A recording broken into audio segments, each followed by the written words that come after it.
Behind me is the Sir Isaac Brock Bridge, better known as the Bathurst Street Bridge. But this isn't its first location. This isn't even its first alignment at this location, and it wasn't originally a road bridge.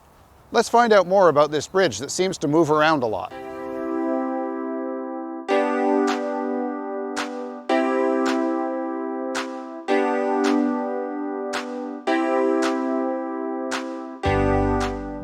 Usually, a bridge gets installed in one place and then spends the rest of its working life at the same place. But not this one. Although, like many people, it was more restless in its youth and it settled down as it matured. Let's go find out where the story began, and later I'll have a fun fact that will surprise you. The first railroad to receive a charter in what would eventually become the province of Ontario was the London and Gore Railway in 1834. Construction didn't even begin for over a decade after that, by which time it had been renamed the Great Western Railway. The first section of their main line opened in 1853 from Niagara Falls to Hamilton, followed the next year by the remainder of their main line through London to Windsor. And then the next year, 1855, they opened this line connecting to Toronto. In 1882, the Great Western merged into the Grand Trunk Railway.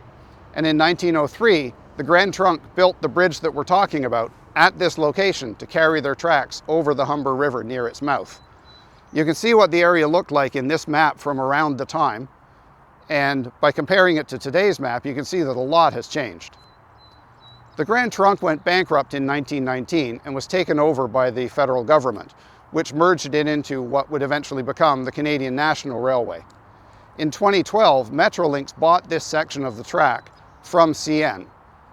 Metrolinx has bought a lot of sections of track from CN and CP over the years to run GO train service. I talked about that in my video about lost railways in Toronto. There's a magic link up here, and I'll put a link down in the description so you can find it when you finish watching this video. The bridge wasn't in its original location very long before it became obsolete as locomotives and trains became heavier. In 1916, when the railway replaced it, it was disassembled and moved here to carry Bathurst Street over this busy rail corridor carrying trains between Points West and Union Station. Not today's Union Station, third of its name. That didn't open until 1927. Not the first one either, which opened in 1858. It was the second Union Station, opened in 1873 on a site a bit west of today's station. When you walk through the skywalk between Union Station and the Dome, or ride a train on the west side of the station, you're passing above part of the site of that station. But when the bridge was first installed here, it angled a bit to the west, as you can see in this 1923 map. And the map may understate the case, as the angle between Bathurst and the bridge was supposedly 22 degrees. As we zoom out, you can see that Bathurst Street didn't continue in a straight line south of the tracks. There were buildings in the way, including an abattoir. This photo from 1919 shows that the road south of the bridge angled even farther west, and this 1916 photo taken from the south end of the bridge shows the bend. The fact that the view to the north of the bridge points at a building demonstrates that bend I mentioned at the north end of the bridge. The streetcar tracks continued through the northern section of Fort York heading toward the CNE. While the fort is a treasured historic site today, many people back then felt it was just in the way and not worth saving. The 1916 bridge alignment was intended to be temporary, and in 1931, a couple of years after the abattoir was demolished, the bridge was realigned so that Bathurst could be made into one straight, continuous road as had been planned. And at that point, the bridge seems to have lost its wanderlust. In 2007, it was officially named the Sir Isaac Brock Bridge, although I think pretty much everybody still just calls it the Bathurst Street Bridge. A lot like how people use the name Bloor Danforth Viaduct for what is officially the Prince Edward Viaduct.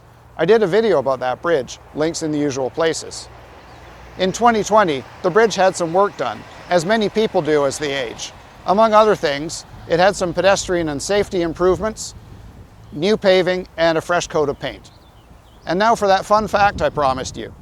When Grand Trunk moved the bridge here, they continued to own it, as did their successor, CN.